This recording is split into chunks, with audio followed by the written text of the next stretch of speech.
போலீஸாரால எங்க அப்பாவை விசாரணைங்கிற பேர்ல அழைச்சிட்டு போய் அடிச்சு எங்க அப்பாவையும் என் தம்பியும் படுகொலை செய்யப்பட்டு இன்னைக்கு 5.25 வருஷம் ஆயிடுச்சு. நான் அவங்களுடைய மூத்த மகள் பெருசி, எங்க அம்மா. நாங்க இன்னைக்கு நீதிபதி அவர்கள் இன்னைக்கு அந்த 9-10 பேரும் அடிச்சு கொலை அடிச்சதுனாலதான் எங்க அப்பாவுக்கும் என் தம்பிக்கும் மரணம் ஏற்படுறதுன்னு சொல்லி இன்னைக்கு தீர்ப்பு சொல்லியிருக்காங்க. தண்டனை விவரத்தை 30ஆம் தேதி சொல்வேன்னு சொல்லியிருக்காங்க. நாங்க இந்த 5.25 வருஷம் இந்த ஒரு நாளுக்காக தான் நாங்க இவ்வளவு தூரம் அலைஞ்சோம். எங்களுக்கான நீதி கிடைச்சிருக்குன்னு நினைக்கிறோம். இதே போல என்ன தண்டனைங்கிறது 30ஆம் தேதி சொல்லுவாங்க. நாங்க நீதிபதியை நம்புறோம், நீதிமன்றங்களை நம்புறோம். எங்களுக்கான இதே தக்க தண்டனை அவங்களுக்கு கொடுப்பாங்கன்னு சொல்லி நம்புறோம். அந்த தண்டனை மூலம் இனிமே இதே போல ஒரு குடும்பம் எங்களை போல வேதனைப்படாது, இதே போல பாதிக்கப்படாது. இப்படி செய்யறதுக்கு அந்த அதிகாரிகளும் பயப்படுவாங்கன்னு சொல்லி நாங்க நம்புறோம்.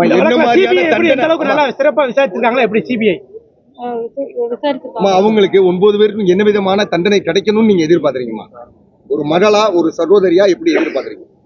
30ஆம் தேதி நீதி ஜட்ஜ்மெண்ட் சொல்லுவாங்களே, நாங்க அதுக்காக வெயிட் பண்றோம். நீதிபதி உச்சபட்ச தண்டனை கொடுப்பாங்கன்னு சொல்லி நாங்க நம்புறோம்.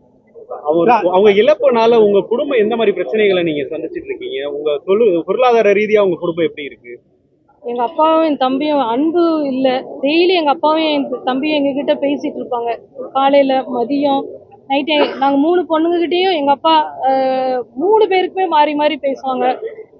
எங்க அப்பா என் தம்பியோட அன்பை இழந்து போய் நாங்க காணப்படுறோம். என் தம்பி அவன் 31 வயசுல அவனை அடிச்சு கொண்டுட்டாங்க. அவனுடைய வாழ்க்கையை அவன் அப்பதான் ஸ்டார்ட் பண்ணவே போறான். அவனோட வாழ்க்கையே மொத்தமா இவங்களுடைய அதிகாரத்தினால அவனுடைய வாழ்க்கையே மொத்தமாவே அழிச்சிட்டாங்க. அதை நினைக்கும் பொழுது நாங்க உயிரோடு இருக்கிற வரை எங்களுக்கு அது வேதனையா தான் இருக்கும். மிக இழப்பு தான். அதே மாதிரி நீதிபதி தீர்ப்புல சொல்லிருக்காங்கல்ல, இரவு 8 மணில இருந்து விடியக்காலை 3 மணி வரைக்கும் தொடர்ந்து தாக்கிக்கிட்டே இருந்தாங்க. அவங்களோட மரணம் இயற்கையான காயங்கள் கிடையாது அப்படின்றத சொல்லிருக்காங்க. அதை குறித்து எப்படி நாங்க அதான் சொல்றோம். 7:50க்கு 7:45க்கு என் கடையில இருந்து எங்க அப்பா கூட்டு போறாங்க. கூட்டு போன உடனே 7:50ல இருந்து திருப்பி 11:30 வரை அடிச்சிருக்காங்க. திருப்பி 11:30க்கு ரகு கணேஷ் உள்ள வந்திருக்காரு. ரகு கணேஷ் திருப்பி 3 மணி வரை எங்க அப்பாவையும் என் தம்பியும் மாறி மாறி, எங்க அப்பா முன்னாடி தம்பியையும், என் தம்பி முன்னாடி அப்பாவையும், எங்க அப்பா என் தம்பியை அடிக்கும்போது அவ்வளவு கதறி இருக்காங்க. இதெல்லாம் அவனுங்க ரசிச்சு, அந்த இன்ஸ்பெக்டர் ரசிச்சு இது பண்ணி இருந்திருக்கான். அதுக்கான இது இன்னைக்கு குற்றவாளின்னு அவங்க நிரூபணம் ஆகியிருக்கு.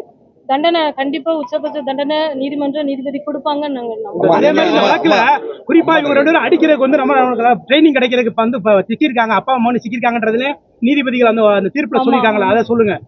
எந்த அளவுக்கு அவங்க மனசுல எந்த அளவுக்கு அவங்க அதான் அதிகாரத்துல நம்ம இருக்கோம், யாரும் நம்ம போலீஸ் யாரும் நம்மள கொஸ்டின் கேட்க முடியாதுன்ட்டு. ஆனா அதெல்லாம் அவங்களுக்கு மனுஷங்களே அவங்க கிடையாது. எனக்கு ஒருத்தன் குண்டா நல்லா சிக்கிருக்கான், அடிக்கி பழக வாங்கன்னு சொல்றதெல்லாம் அவனுக்கு மனித தன்மையே கிடையாது. அவன் மிருகமா தான் அவன் இருந்திருக்காங்கிறதுக்கு இருக்கு. ஆமா, நீண்ட நாள் போராட்டத்துக்கு இன்னைக்கு உங்க கணவரையும் மகனையும் ஒண்ணு சேர இழந்தீங்க. இன்னைக்கு நீண்ட நாள் கண்ணீருக்கு இன்னைக்கு ஒரு தீர்ப்பு வந்திருக்கு. அந்த தீர்ப்பை நீங்க எப்படிமா பாக்குறீங்க? போராட்டம் எல்லா மக்களும் எல்லாரும் எங்களுக்காக எங்க கூட சேர்ந்து போராடினாங்க. அதுக்காக ஒரு நல்ல தீர்ப்பு வந்ததுன்னு நினைக்கிறேன். உங்க கணவருக்கும் உங்க மகனுக்கும் ஏற்பட வேற யாருக்கும் நடக்கூடாது. ஆனா இன்னும் தொடர்ந்து இந்த மாதிரி காவல்துறை மரணங்கள் நடந்துகிட்டே இருக்கு. அதுக்கு நீங்க மத்திய மாநில அரசுக்கு என்ன கோரிக்கை வைக்கிறீங்க? நீதிமன்றத்துக்கு என்ன கோரிக்கை வைக்கிறீங்கம்மா? அதாவது தண்டனைகள் உச்சபட்ச தண்டனைகளா இருக்கும் பொழுது அந்த அதிகாரிகள் இன்னொருத்தரை அடிக்கிறதுக்கு பயப்படுவாங்க.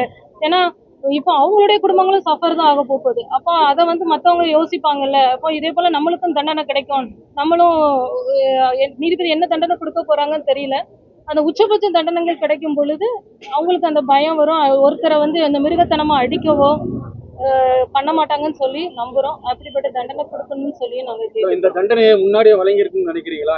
ஆமா, கண்டிப்பாக முன்னாடியே வழங்கியிருந்தா இன்னும் நிறைய எத்தனையோ கஸ்டடி டெத் நடந்துகிட்டு தான் இருக்கு. தெரியறது தெரியாம இருக்கலாம்.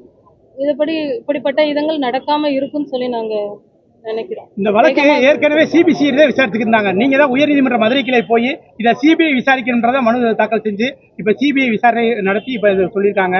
2400 பக்கம் குற்றப்பத்திரிக்கை இது பண்ணியிருக்காங்க. நீதிபதிகள் சொல்லியிருக்காங்க. அதை எப்படி பாக்குறீங்க? இல்ல, சிபிஐ நல்லா தான் இது பண்ணியிருக்காங்க. ஆனா 5.25 வருஷம் நாங்க அதுக்காக போராட வேண்டியதா இருந்தது.